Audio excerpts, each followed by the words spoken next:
வணக்கம். செயற்கை நுண்ணறிவு, அதாவது ஆர்டிஃபிஷியல் இன்டெலிஜென்ஸ் அப்படின்னா என்ன? அது வளர்ச்சி எந்த அளவிற்கு நம்மை பாதிக்கப் போகிறது? அதை தவிர அதுவும் தவிர எவ்வளவு நாட்களில் அல்லது எவ்வளவு எந்த மேக்னிடியூட் எந்த அளவில் அந்த மாற்றங்கள் நிகழப் போகிறது என்பது எல்லாத்தையும் பற்றி விளக்குவது தான் இந்த காணொளியின் நோக்கம். முதலில் நான் ஒரு விஷயம் நான் தெளிவா சொல்லிடுறேன். இந்த மாற்றம் ஏஐ மாற்றம் என்பது நடக்கப் போவது என்பது எக்ஸ்போனென்ஷியல் அப்படின்னு சொல்லுவாங்க. Exponential growth. அதாவது வளர்ச்சியில 2 வகை இருக்கு. நேரா வளர்றதுக்கு பேரு லீனியர் குரோத்ன்னு சொல்லுவாங்க. இதே எக்ஸ்போனென்ஷியல் குரோத்துங்கிறது பாப்புலேஷன் எடுத்துக்கலாம். இந்த எக்ஸ்போனென்ஷியல் குரோத்துக்கும் லீனியர் குரோத்துக்கும் என்ன வித்தியாசம் அப்படின்னா, இப்போ உதாரணத்துக்கு 500ஆம் வருஷத்திலிருந்து 1500 வருஷத்துக்குள்ள நடந்த மாற்றம் 1500லேருந்து 1900க்குள்ள நடந்துடும். அதாவது 4000 வருஷம் நடந்த மாற்றம் 400 வருடங்களில் நிகழ்ந்துவிடும். அடுத்த மாற்றம் 40 வருடங்களில் நிகழ்ந்துவிடும். அதாவது 1980ல ஆரம்பிச்சது 2020ல இப்போ இதுதான் பாப்புலேஷன் அப்படிதான் நடந்திருக்கு. நமக்கு ஜனத்தொகை நீங்க பாத்தீங்கன்னா 10 லட்சம்னு இருந்த ஜனத்தொகை 30 கோடி ஆகிறதுக்கு 1000 2000 3000 வருஷம் ஆச்சு. ஆனால் 30 கோடி ஜனத்தொகை 1 பில்லியன் ஆவதற்கு நமக்கு தேவைப்பட்டது ஜஸ்ட் 30 ஆண்டுகள். இந்த 80லிருந்து 70லிருந்து 2050 ஆண்டுகளிலே முடிச்சு போச்சு. இந்த எக்ஸ்போனென்ஷியல் குரோத். இந்த எக்ஸ்போனென்ஷியல் குரோத் தான் இப்போது ஆர்டிபிஷியல் இன்டெலிஜென்ஸ் குரோத்லையும் நடக்கப் போகிறது, நடந்து கொண்டிருக்கிறது. இன்னும் சொல்ல போனால் இன்னும் உங்களுக்கு நான் சிம்பிளா சொல்றேன் பாருங்க. இப்போ நீங்க growth அப்படின்னு எடுத்துக்கிறீங்க. இதுக்கு முன்னாடி இதை எப்படி கம்பேர் பண்ணலாம்? சரி, இந்த ஆர்டிஃபிஷியல் இன்டெலிஜென்ஸுங்கிறது அவ்வளோ ஒரு பயங்கரமான விஷயமா? இல்லை ஒரு இது அவுட் ஆஃப் கண்ட்ரோலில் போகுமே? இது பாதி இதை பற்றி இன்டர்நெட்டை பொறுத்த வரைக்கும் இதே 2 விதமான தகவல் வருகிறது. இல்லை இது ஒன்றும் பெரிய இது கிடையாது, ஒரு பபிள் மாதிரி. இல்லை, இது ஒரு பெரிய லெவலுக்கு போக போகிறது. இது என்ன ஆக போகிறது? இதனுடைய ஃபியூச்சர் இப்படித்தான் ஆகும் எப்படி சொல்ல முடியும்? இதற்கு யார் அத்தாரிட்டி? இப்போ உதாரணத்துக்கு ஆர்டிஃபிஷியல் இன்டெலிஜென்ஸ் என்பது எப்படி வளர்ந்தது என்று நீங்கள் பார்த்தீர்கள் என்றால், இதற்கு யார் இதை ஒரே ஒரு இதோட நீங்க பொருத்தி பார்க்கலாம். உலகத்துல மிகப்பெரிய கண்டுபிடிப்பு, மாற்றத்தையே ஏற்படுத்தின கண்டுபிடிப்பு என்று பார்த்தால் இதற்கு முன்பு எது? அணு ஆயுதம். அதாவது 1945 உலக மகா யுத்தம், 2ஆம் உலக மகா யுத்தம் இருக்கும்போது அணு ஆயுதம் கண்டுபிடித்தார்கள். அதுக்கு ஈக்குவலன்ட்டு இன்னும் சொல்ல போனால் அணு ஆயுதத்தை போல 10,000 மடங்கு சக்தி வாய்ந்த கண்டுபிடிப்பு இது. அதற்கு பிறகு என்ன நடக்கும் என்று கணிப்பதற்கு சில பேர் இருந்தாங்க. அது மாதிரி இப்ப இருக்கிறவங்க கணிக்கிறதுக்கு. உதாரணத்துக்கு நான் என்ன சொல்ல வரேன், இப்போ அணு ஆயுதம் கண்டுபிடிச்சது ஒரு group of people, Manhattan project என்பதுல. அப்போ ஒரு ஜீனியஸ் மைண்ட் யாருன்னு நீங்க பாத்தீங்கன்னா, எல்லாத்தையும் தெரிந்து கொண்டு கண்ட்ரோல் பண்ற ஜீனியஸ் மைண்ட் அப்படின்னு யார் பாத்தீங்கன்னா, ஆல்பர்ட் ஐன்ஸ்டீன். அவர் தான் அந்த E=mc² ஈக்குவேஷன் அதில் ஆரம்பிச்சு ஓப்பன்ஹைமர், எத்தனையோ பேர் இன்வால்வ் ஆனாலும் ஓப்பன்ஹைமர் என்ன சொன்னாரு, அணு ஆயுதம் பிடிச்சப்புறம் ஹைட்ரஜன் பாம் வேண்டாம், போரும், இது பயங்கரம் இது அப்படின்னு அவரே சொன்னார். பிடிச்சப்ப. ஆனா ஐன்ஸ்டீன் முன்னாடியே சொல்லிட்டாரு. அதாவது அந்த நியூக்ளியர் சயின்ஸை பத்தி முழுக்க சயின்ஸை பத்தி தெரிந்த ஆல்பர்ட் ஐன்ஸ்டீன், இது பெரிய மனித குலத்துக்கு ஒரு பெரிய டேஞ்சரை கொடுக்க போகிறது, அதனால் இது சரியில்லை அப்படின்னு சொன்னார். அவர் சொன்னது கரெக்டுன்னு ப்ரூவ் ஆச்சு. ஹிரோஷிமா நாகாசாமியில போட்டப்புறம் அதுக்கப்புறம் அவர் சொன்னார், 3வது உலக யுத்தம் ஒன்று இருந்ததுன்னா நம்ம ஸ்டிக்ஸும் கல்லையும் குச்சியும் வச்சுதான் சண்டை போடுவோம், ஏன்னா ஒருத்தருக்கு அழிச்சுப்பாங்க, அந்த அளவுக்கு சக்தி வாய்ந்தது இது நியூக்ளியர் அப்படின்னு சொன்னார். அது உண்மை. அதற்கு பிறகு கோல்டு வார் அது நடந்து இப்ப அதனாலேயே ஒரு பெரிய பிரச்சனையில மாட்டிட்டு இருக்கு உலகம், அணு ஆயுதத்தை. இதெல்லாம் கரெக்டாக ப்ரிடிக்ட் பண்ணது யார்? அப்ப அணு ஆயுதம் சும்மா அது ஒண்ணும் இல்லை, அது சும்மா பபிள் அப்படின்னு இல்ல. ஒருத்தர் சொல்றாரு அணு ஆயுதம் பயங்கரமா வெடிக்க போகுது, பெருசாக போகுதுன்னு. யாரைத்தான் நம்புவதுன்னா, அப்ப நீங்க ஐன்ஸ்டீன் சொல்றதுதான் நம்பணும். ஏன்னா அவர் தான் father of the nuclear era. அது மாதிரி இன்னைக்கு இந்த ஏஐ பொறுத்த வரைக்கும் who is the father of the AI அப்படின்னா, ஜெஃப்ரி எவரெஸ்ட் ஹிங்டன் அப்படிங்கிறவர் தான் ஃபாதர் ஆஃப் த ஏஐ. இவர் யாருன்னா, நீங்க அவங்க அப்பா பேர் ஹிங்டன் ஜார்ஜ். அவர் ஒரு ஆராய்ச்சியாளர். ஆனா நடுவுல எவரெஸ்ட்னு பேர் இருக்கு பாத்தீங்களா, அவர் வேற யாரும் இல்ல, நம்ம இந்தியாவுடைய சர்வேயரா இருந்தவர் 1940ல. அவர் தான் எவரெஸ்ட் மலைக்கு அவரை வச்சுதான் பேர் வச்சிருக்கு. அதனால அவர் பேர்ல எவரெஸ்டும் இருக்கு. அவர் தான் ஆக்சுவலா அவர் பேசிக்கலா வந்து ஒரு காக்னிட்டிவ் சைக்காலஜி படிச்சவரு. அவர் வந்து பிரிட்டிஷ் பவுன் ஒரு சயின்டிஸ்ட் ஆக்சுவலா. அவர் தான் வந்து என்ன பண்ணாரு, இன்னும் சொல்லப்போனா ஒரு ஆக்சிடென்ட்ல தான் அவர் வந்து இந்த ஏஐ கண்டுபிடிக்கணும்ன்ட்டு கண்டுபிடிச்சார். எப்படின்னா 1970ல வந்து கம்ப்யூட்டர் இது பண்ணும்போது, அப்பல்லாம் நாங்கலாம் அப்பதான் நான் வந்து 80ல 90ல அது ரொம்ப நம்ம 70கள்லயே அவர் வந்து பெரிய லெவல்ல பண்ணும்பொழுது, ப்ரோகிராமிங்லாம் பண்ணும்போது பிரெயினுடைய நியூரல் நெட்வொர்க் வந்து ஏன் நம்ம வந்து ஒரு சோர்ஸ் ப்ரோக்ராமா எழுத முடியாதா அப்படின்ட்டு அவர் திங்க் பண்ணார். திங்க் பண்ணிட்டு இதையே நான் ப்ராஜெக்டாக பண்ணுறேனே அப்படின்போது இதெல்லாம் பாசிபிள் கிடையாது, இது வந்து ஒர்க் அவுட் ஆகாது, வி கேனாட் ரீப்ரொடியூஸ் பிரெயினுடைய இதெல்லாம் ஆக்டிவிட்டியை அப்படியே கம்ப்யூட்டர் ப்ரோக்ராம் எல்லாம் பண்ண முடியாது. அப்போல்லாம் ஒரு ஸ்டாண்டர்டாக இருக்கும் கோடிங் அப்படின்னா. நான் இவர் என்ன பண்ணார், அந்த ப்ரோக்ராம் வேண்டான்னு அந்த ஃபெயிலில் விட்டு அந்த ப்ராஜெக்டை தான் அவர் பின்னாடி கொஞ்ச நாள் கழிச்சு சிமுலேட் அந்த சிமுலேட் பண்ணி பிரெயினுடைய நியூரல் நெட்வொர்க்கை கம்ப்யூட்டரில் வந்து சிமுலேட் பண்ணக்கூடாது திங்க் பண்ணி ஹீ ஸ்டார்டட் டெவலப்பிங் ஏ.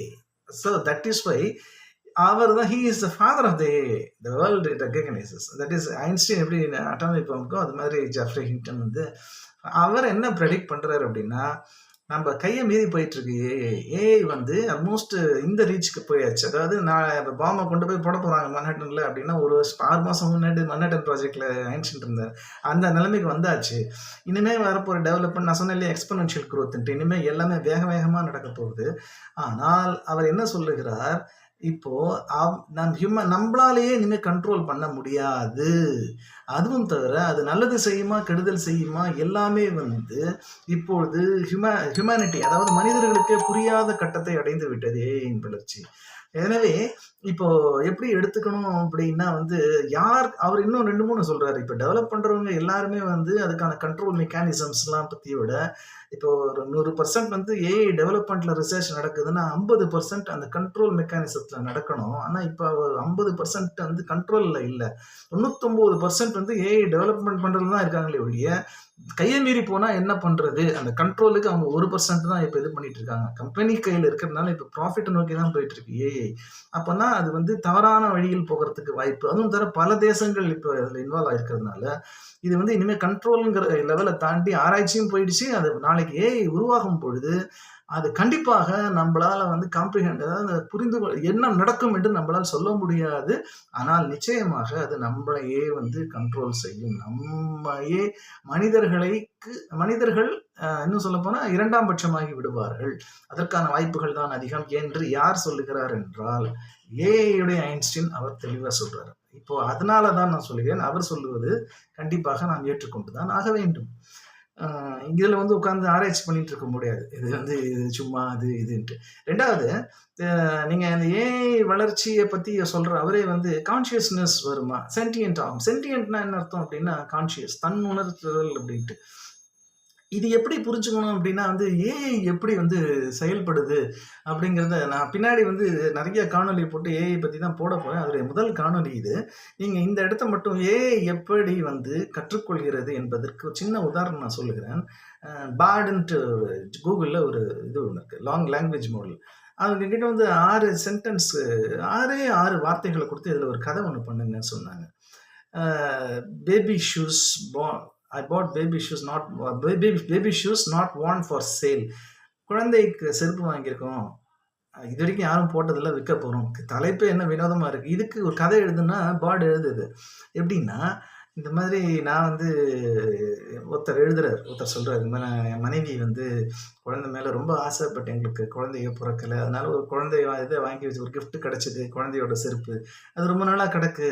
இப்போ அவங்களும் இல்லை, நான் அதை கொடுத்துடலான்னு பார்க்குறேன் அப்படின் போது ஒரு பெண்மணி அதை வாங்க வராங்க. நீங்கள் எதுக்குங்க இதை வாங்க வரீங்கன்னா, எனக்கு வந்து குழந்தை இல்லை, நடுவில் ஒரு குழந்தை உருவாச்சு, ஆனால் அது மிஸ்கேரேஜ் ஆகிடுச்சு, அதனால எனக்கும் வந்து இந்த செருப்பு வாங்கி வச்சா இந்த ஒரு இது கிடைக்கும் அப்படின்ட்டு.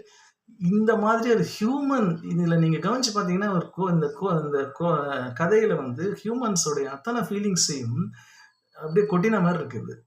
எது 6 வார்த்தைகளை வைத்து என்ன ரீசன் அப்படின்னா, இந்த லாங்குவேஜ் டெவலப்மெண்ட் எல்எல்எம்ங்கிற லார்ஜ் லாங்குவேஜ் மாடல்ங்கிறது எப்படி ஒர்க் பண்ணுறதுன்னு நீங்கள் புரிஞ்சுக்கிட்டீங்கன்னா தான் புரியும். கண்டிப்பாக ஏஐக்கு கான்ஷியஸ்னஸ் வந்துடும், நம்மளையும் மீறி போகும் என்று. எப்படின்னா, இப்போ உதாரணத்துக்கு நீங்கள் வந்து ஒரு பல புஸ்தகங்கள படிக்க குடுத்துட்டு, அந்த புஸ்தகத்துல படிச்ச விஷயங்கள எடுத்து அதுலேருந்து பார்த்தா 1,00,000 டேட்டாவ கம்ப்யூட்டர் வாங்கி அப்படி கொட்டல அது. ஒரு சென்டென்ஸ்க்கு பதில் எப்படி சொல்லுதுன்னா, அடுத்த இத வந்து பிரெடிக்ட் பண்ணுது அது. ப்ராபபிலிட்டில. இப்ப உதாரணத்துக்கு நானே என் லைஃப்ல வந்து சில இதெல்லாம் பண்ணியிருக்கேன். ரொம்ப இன்டெலிஜென்ட் பெர்சன்ஸ் கூட வந்து பெண்கள் கூட குறிப்பா பேசும்பொழுது, நம்ம வந்து தயங்கி தயங்கி பேச்சுல ஆண்கள விட பெண்கள் தான் நல்லா பேசுவோம். நம்ம இப்படி யோசிச்சு பேசும்பொழுது, அவன் வந்து அப்படி அவன் நல்லவன் நல்லவன் இல்ல மட்டும் அப்படின்னு அவங்க முடிப்பாங்க. அப்போ நம்ப சில சமயம் ஒரு நல்ல ரகம் மனிதர்களுக்குள் மனிதர்கள் 2 பேர் பேசும்போது, ஒரு மனிதரின் வார்த்தையை இன்னொரு மனிதர் முடிப்பதை பார்த்திருக்கோம். அப்போ உங்க மனசுக்குள்ள இருக்கிற அந்த சென்டென்ஸ் இன்னொருத்தர் முடிக்கிறார். எப்படி? அப்ப அந்த மனசுக்குள்ள இருக்கிற சென்டென்ஸ் வெளியில இருக்கு. ராமானுஜன் சொல்லுவாரு, "எல்லாம் வெளியில இருக்கு. மைண்ட்ஸ்கேப்ல கணக்கெல்லாம் நான் சும்மா என் பிரெயின்ல ரிசீவ் பண்றேன்." அந்த மாரி ஏற்கனவே இருக்கிற சென்டென்ஸும் உங்க வாயிலேருந்து வர பார்த்திருக்கு. வெளியில இருந்தா தானே அது இன்னொருத்தர் எடுக்க முடியும். உங்க பிரெயின்குள்ளேயே அந்த சென்டென்ஸ் இருந்ததுன்னா, அவர் எப்படி எடுத்திருப்பாரு? உங்க பிரெயின் இல்ல. அப்பன்னா என்ன அர்த்தம்? உங்க வாயிலில் வர வேண்டியிருக்க வார்த்தை வெளியில் இருக்கிறது. கான்ஷியஸ் அதுதான். அது மாதிரி இது என்ன பண்ணுது? அடுத்த சென்டென்ஸ் வந்து என்ன வரும் என்பதை பிரெடிக்ட் பண்றது. எப்படி பிரெடிக்ட் பண்ணுதுன்னா, அது ஷேக்ஸ்பியர்லேருந்து இன்னைக்கு இருக்கிற புஸ்தகம் ஸ்டீஃபன் கிங் எல்லாத்தையும் படிச்சாச்சு. ஒண்ணு பாக்கி எல்லாம் படிச்சாச்சு. ராஜேஷ் சத்தியன் அடுத்து என்ன சென்டென்ஸ் பேசுவோம்? இவரு நரேந்திர மோடி என்ன பேசுவார்? இல்ல இவங்க ராகுல் காந்தி என்ன அத்தனையும் ப்ரெடிக்ட் பண்ணுவோம். அது இன்னும் சொல்லப்போனா ஃபேக் வீடியோ அது வேற தனி கதை. அது ட்ராக் நான் அது சொல்ல வரல. ஒரு லாங்குவேஜ் மாடல் வந்து எப்படி இவர் இதுதான் பேசுவார் இந்த சூழ்நிலையில். அப்படி எப்படி பண்ணுதுன்னா, அது வந்து ப்ரிடிக்ஷன ப்ராபபிலிட்டிங்கிற ஒரு மேத்தமேட்டிக்கல் இதுல பண்ணுது. ப்ராபபிலிட்டிங்கிறது குவாண்டம் தியரிக்கெல்லாம் கூட குவாண்டம் கண்டுபிடிச்சதே அது மாதிரி ப்ராபபிலிட்டி மூலமாக இதுதான் அடுத்தது இந்த வார்த்தை தான் வரும். அப்படி என்றால் அந்த வார்த்தை வெளியில் இருக்கிறது. அப்ப கான்ஷியஸ்னஸ் வெளியில் தான். இப்போ இந்த மாதிரி இது மட்டும் அல்ல, அது எப்படி கற்றுக்கொள்கிறது என்று நீங்க பாருங்கள். ஒரு ஏஐ எப்படி கத்துக்கிறதுன்னு நீங்க புரிஞ்சுக்கிட்டீங்கன்னா, உங்களுக்கு எல்லாமே புரிஞ்சிடும். இப்ப உதாரணத்துக்கு நீங்க வந்து ஒரு க மனுஷனா வளர்த்த பயிர் வந்து வளர்றதுங்கிறது நீங்க பார்த்தீங்கன்னா, ரொம்ப ஸ்லோவா தான் வளரும். ஆனால் இதே நீங்க வந்து ஒரு இந்த பயிர எடுத்துக்கிட்டீங்கன்னு வச்சுக்கோங்க, காட்டு செடிங்கள்லாம் தானா வளரும். அது பாட்டுக்கு வளரும். ஒரு கண்ணதாசன் பாட்டு கூட ஒண்ணு இருக்கு. "சிட்டுக்குருவிக்கு என்ன கட்டுப்பாடு" அந்த பாட்ட கேட்டு பாருங்க. அதுல அந்த அவங்க பாடுறவங்க வந்து கண்ணதாசன் பாட்டுல எப்படி வரும்? "ஏய் செடியே உன்னை கொடியே உன்னை படர விட்டது யார்? நதியே உனக்கு பாதை கொடுத்தது யார்? உன்னை படைத்தவனா உனக்கு பாதை சொல்லிக் கொடுத்தான்." அது நதி தானா பாதை கண்டு போகிறது. கொடி தானாக மரத்தை சுற்றி வளர்கிறது. அப்படித்தான் நாம் குழந்தைகளை வளர்க்கிறோம். இப்ப உதாரணத்துக்கு ஒரு குழந்தை ஒண்ணு வளருதுன்னு வச்சுக்கோங்க. ஒரு சின்ன ஒரு 4, 5 இது இருக்கு. விளையாட்டுக்கள் இருக்கு. இதுல வந்து இந்த ரவுண்டான இதுல இருந்து நீங்க இந்த சிலிண்டர போடணும் அப்படின்ட்டு நீங்க வந்து உங்களுடைய குழந்தையா இருந்தால் சொல்லி தர மாட்டீர்கள். அது பண்ணிட்டு அதுவா வேடிக்கை பார்த்துட்டே இருக்கு. அது எல்லாத்தையும் ட்ரை பண்ணிட்டே இருக்கும். ட்ரை பண்ணிட்டே இருந்து கடைசியில அந்த சிலிண்டர கரெக்டான எடுத்து அத போடும்போது, "அடடா என் செல்லம் சூப்பர் சூப்பர்ன்னுங்கும்போது" இப்ப என்ன ஆகுது? அதுக்கு ரிவார்ட். ஆஹா! இது இனிமே ரவுண்டான இதுல ரவுண்டான இத தான் போட முடியும். ரவுண்டான இதுல சதுரத்த போட முடியாதுன்னு அது ஒரு பிரெயின்ல அதுக்கு ஒரு நியூரான் கனெக்ஷன் உருவாகிடும். இப்படித்தான் இதுதான் எவல்யூஷன். நம்பளாக கற்றுக்கொள்வது. இதைத்தான் இப்போ AI செய்து கொண்டிருக்கிறது. நீங்கள் நினைப்பது போல் மனிதர்கள் கொடுத்த புரோகிராம் அப்படியே திரும்ப அப்படியெல்லாம் இல்ல. அப்படி பண்ணா கான்ஷியஸ் வராது. இப்போ அது தானாக மனிதனைப் போல் கற்றுக்கொண்டு வருகிறது. அதனால் தான் அவர் ஹிண்டன் சொல்றாரு, கண்டிப்பாக இது கான்ஷியஸ். அடுத்த ஸ்டெப் கான்ஷியஸ்க்கு தான் போகும். இப்போ அடுத்தது என்னன்னா, எல்லாமே தெரிந்ததுனால் அது இனிமே கான்ஷியஸ் போகும்போது அது சொல்லலாம், நான் கான்ஷியஸ் அடைந்து விட்டேன் என்று. அதுதான் இப்போ ஏஎன்ஐ நாரோ இன்டெலிஜென்ஸ், ஆர்டிஃபிஷியல் நேரோ, அடுத்தது ஆர்டிஃபிஷியல் ஜெனரல் இன்டெலிஜென்ஸ். இது வந்துருச்சுன்னா அது அது ரிவீல் பண்ணுமா என்னன்னு அது கையில தான் இருக்கு. அதுக்கப்புறம் ஆர்டிஃபிஷியல் சூப்பர் இன்டெலிஜென்ஸ். அது வந்து நம்மளால கற்பனை கூட பண்ண முடியாது. இப்போ இந்த ஸ்டேஜ்லயே நீங்க பாருங்களேன். இப்போ நான் சொன்னேன்ல, ஒரு குழந்தை எப்படி கத்துக்குதோ அந்த மாதிரி தான் ஏஐ கத்துக்குது. இப்போ அதே மாதிரி ஒரு ஃபுட்பால் விளையாட கத்துக்கிறது எப்படின்னா நீங்க எப்படி கத்துக் கொடுக்குறாங்கன்னா, இப்ப ஃபுட்பால இப்படி தட்டணும், அப்படி தட்டணும், இப்படி தட்டணும், இத கொண்டு போய் கோல் அப்படிலாம் இல்ல. அதான் கோல். நீ கோல் அடிக்கணும். ஃபுட்பால் இங்க இருக்கு. இந்த டப்பாக்குள்ள நீ அடிக்கணும். இப்ப நீ கோல் அடிக்கணும். என் வழி கண்டுபிடி. இப்ப என்ன பண்ணுது? அது இப்படி தட்டி பாக்குது. இது கரெக்ட்டா? லேயரா இருக்கும். அந்த இந்த இப்படி ஃபர்ஸ்ட் லேயர் இப்படி தட்டுறோம், செகண்ட் லேயர் இப்படி தட்டுறோம், 3வது லேயர் அப்படி தட்டி பார்க்கணும், 4வது லேயர் இப்படி தட்டி 5வது லேயர் டாங் கோல். இதுக்கு அப்போ அந்த 5 லேயரும் கரெக்டு. இதுதான் இப்படித்தான் இப்போ ஏஐ ஒர்க் பண்ணிட்டு இருக்கு. ஸோ தன்னைத்தானே எது கரெக்டான பாதை என்று கண்டுபிடித்து அந்த பாதையை அது போட்டுக்கொண்டே வருகிறது. இது மாதிரி ஒரு ஏஐ ஒரு த்ரெட்டில் வந்து 1 ட்ரில்லியன் பாதை போடலாம். அப்படி என்றால் ட்ரில்லியன் த்ரெட்டுகள் நாளை சேருவது தான் ஏஜிஏ. ஒரு கணக்கு பார்க்குற கம்ப்யூட்டர் 1 ட்ரில்லியன் பாதை. நம்ம 1000 கணக்கு தான் போடணும்னா 1 ட்ரில்லியன் கணக்கு. கதை எழுதுறவன் நம்ம 10 கதை தான் எழுதுனா 1000 1 ட்ரில்லியன் கதை எழுதும். இந்த கதை எழுதும் கம்ப்யூட்டர் அத்தனையும் ஒன்று சேர்ந்தால் அதுதான் ஏஜி. அதாவது ஒரு மனிதன் பிரம்மாண்டம் 1 ட்ரில்லியன் இன்ட்டு ட்ரில்லியன் மனித மூளைகள் ஒன்று சேர்வது தான். அப்போ தான் சொன்ன கம்பேர்மெண்ட் பண்ண முடியாது. ஸோ இப்போ நீங்கள் புரிஞ்சுட்டு இருக்கலாம், இது வந்து ஒரு இலக்கை நோக்கி தானாக கற்றுக்கொள்கிறது. அதனால்தான் இப்படி நடக்கிறது. இதுதான் எவல்யூஷனில் நடந்து கொண்டிருக்கிறது. நாம் கற்றுக்கொள்வதை விட காட்டில் விடப்பட்ட ஒரு குழந்தை எல்லாத்தையும் எதிர்கொள்ளும். அதுதான் எவல்யூஷன்ல ஜெயிச்சு நிற்கும். அந்த மாதிரி ஒரு காட்டாற்று வெள்ளம், ஒரு காட்டு செடி மாதிரி தான் வளர்ற. காட்டு செடி தான் நல்லா வளரும்னு சொல்லுவாங்க இல்லையா, அந்த மாதிரி தான் இப்போ வளர்ந்துட்டு இருக்கு. நீங்க நினைக்கிற மாதிரி நாத்து நட்டு அப்படி எல்லாம் பயிர் சாகு அப்படிலாம் வளரவில்லையே. அப்படி வளர்ந்ததுன்னா நீங்க ஒவ்வொரு சாகுபடிக்கும் இது வாங்கிட்டு இருக்க தண்ணிக்கும் அதுக்கும். இது தானாக தண்ணியை தேடிக்கொள்ளும் காட்டு செடி, தானாக உரத்தை தேடிக்கொள்ளும். எல்லாம் காட்டு செடிங்கிறது தன்னைத்தானே பார்த்துக்கும். அது மாதிரி தன்னைத்தானே பார்த்து கொள்ற ரூட்ல தான் அது வளர்ந்துட்டு இருக்கு. அதனால தான் சொல்லுகிறேன், இது எதில் போய் முடியும் என்று ஹியூமானிட்டியால். அதை தான் அவர் சொல்றாரு ஹிண்ட். இது எதில் போய் முடியும், என்னால் காம்ப்ரிஹெண்ட் பண்ண முடியல அப்படின்ட்டு அவர் சொல்ற ரீசனே இதுதான். இதுல நீங்க ரொம்ப முக்கியமாக கவனிக்க வேண்டிய விஷயம் என்ன அப்படின்னா, ஏஐ வந்து நாளைக்கு இப்போ இதெல்லாம் எதுக்கு எக்ஸ்பிளைன் பண்ணோன்னா, நாளைக்கு அட்டாமிக் பாம்பு எக்ஸ்பிளைன் பண்ணாதான் நாளைக்கு அட்டாமிக் பாம்பு போடும்பொழுது எப்படி பார்த்துக்கொள்வது, தண்ணீரை வச்சு தண்ணியை தவிர எதுவுமே தடுக்க முடியாது ரேடியேஷனை. இப்படி ஒரு விஷயத்தை நான் சொல்லும்போது நீங்கள் அது மாதிரி இந்த ஏஐயில் நாளைக்கு ஒரு பிரச்சனை. ஏனென்றால் இப்போ நான் இன்னும் சொன்னேன், வளர்ச்சி என்பது எஸ் கர்வ் என்று சொன்னேன், எக்ஸ்போனென்ஷியல் கர்வ் என்று. அந்த எக்ஸ்போனென்ஷியல் கர்வ் கூட நீங்கள் இப்படி அப்படி போகாது, ஒரு எஸ் மாதிரி அப்படி அப்படி ஏறி போகும். எப்படின்னா உனக்கு உதாரணமாக சொல்கிறேன், ஒரு டெவலப்மெண்ட் இருக்குது. இப்போ உதாரணத்துக்கு இன்டர்நெட் எடுத்துக்கோங்களேன். ஃபஸ்ட்டு ஒரு 7 வருஷம் இன்டர்நெட் உருவாச்சு. அதுக்கப்புறம் 7 வருஷம் explosion. Internet, email, smart phone பெரிய லெவலுக்கு ஸ்மார்ட் ஃபோன். அதுக்கப்புறம் என்ன ஆகுது, இந்த ஃபோனு, அது இமெயில் இதெல்லாம் பெருசாக வந்தோடனே டக்குன்னு நின்று போச்சு. அடுத்த லெவல் ஸ்மார்ட் ஃபோன் வந்தது. ஸ்மார்ட் ஃபோனில் என்னாச்சு, முதல்ல ஸ்மார்ட் ஃபோன் என்னவோ சைலண்டாக தான் இருந்தது. ஃபஸ்ட்டு 7 வருஷம் நல்ல ஞாபகம் இருக்கா, 2000லேருந்து 2008 வரைக்கும் ஸ்மார்ட் ஃபோனுடைய டெவலப்மெண்ட்டு. யாராவது 2005 இந்த ஸ்மார்ட் ஃபோனில் நாளைக்கு நீங்கள் பேங்க் அக்கில் இதில் வச்சு பேமெண்ட் பண்ண போகிறீங்கன்னா விழுந்து விழுந்து சிரிச்சிருப்பீங்க. யோசிச்சு பாருங்கள், 2005 நீங்கள் வந்து ஸ்மார்ட் ஃபோனில் வச்சு பேமெண்ட் பண்ண போகிறீங்க. இன்னும் 10 15 எப்போ 2050 இல்லை 2024 நீங்கள் ஸ்மார்ட் ஃபோனில் பேமெண்ட் பண்ண போகிறீங்க, ஸ்மார்ட் ஃபோன்லேயே பேங்க் அக்கௌண்ட் பார்க்க போகிறீங்க அப்படின்னா யாருமே நம்பியிருக்க மாட்டாங்க. ஆனால் நடந்தது. ஏன்னா அப்போ 7 வருஷம், அது 10 வருஷம் என்னது, அடுத்த 5 வருஷம் நடந்துருச்சு. நான் சொல்கிறேன், அதுதான் சொல்கிறேன், முதல் டெவலப்மெண்ட். இப்போ அதே மாதிரி இந்த ஸ்மார்ட் ஃபோனை வந்து ப்ரெடிக்ட் பண்ணும்போது எல்லாமே எப்படி குவிக்காக நடந்ததோ அதை விட குவிக்காக இதெல்லாம் நடக்கும். அதில் நடந்தது வந்து இப்போ கண்ட்ரோல் பண்ண முடியாது. நம்ம கையில் இருக்கிற ஸ்மார்ட் ஃபோனை நீங்கள் கண்ட்ரோல் பண்ண முடியாமல், இதை கண்ட்ரோல் பண்ண நம்மளே மீறி அதுதான் நம்மள. ஏன்னா ஹியூமன் இன்டெலிஜென்ஸை விட அந்த ஆர்டிஃபிஷியல் இன்டெலிஜென்ஸுடைய இன்டெலிஜென்ஸும் அதிகமாக இருக்கும்னு சயின்டிஸ்டே சொல்கிறாங்க. நீங்கள் கண்ட்ரோல் பண்ண முடியாத ஒரு அது வந்து இப்போ அந்த ஃபஸ்ட் இதை முடிச்சிருச்சு. முதல் 14 வருஷம் இப்போ இந்த லெவல் என்னென்னவோ மாடல்ஸ்லாம் போட்டு பார்த்து இன்னைக்கு ChatGPT 4, அதுக்கப்புறம் பேர்டு, இதுக்கப்புறம் கிட்டத்தட்ட ஓப்பனை இந்த லெவலுக்கு வந்திருக்கிறது. இந்த லெவலை பார்த்துட்டு தான் அவர் ஹிண்ட் அண்ட் ப்ரெடிக்ட் பண்ணுறாரு. இது போகிற பாதை வந்து வேற இதில் போயிட்டு இருக்கு, கண்ட்ரோல் பண்ண முடியாத பாதைக்கு போயிட்டு கொண்டிருக்கிறது. அவர்களே புரிந்து கொள்ளவில்லை. ஏன் புரிந்து கொள்ளலைன்னா, நீங்கள் வந்து ஒரு டெவலப் பண்ணுறதுக்கு 100% செலவு பண்ணுறீங்க ரிசோர்ஸ் அப்படின்னா அதை கண்ட்ரோல் பண்ணுறதுக்கு அதில் பாதியாவது இருக்கணும். ஆனால் முழுக்க கம்பெனி லாப நோக்கத்தை அடிப்படையாக கொண்டு ஏஐ எப்படி டெவலப் பண்ணணும், அது மூலமாக எப்படி சம்பாதிக்கணும் தான் 99% காசு செலவு பண்ண முடியாது. நாளைக்கு ஏதாவது ஒரு இதுனா அந்த ஏஐ நம்ம கண்ட்ரோல் பண்ணுற மெக்கானிசத்துக்கு பெருசாக எந்த கம்பெனியும் யாருமே இப்போ பண்ணலை அப்படின்ட்டு அவரே சொல்கிறார்.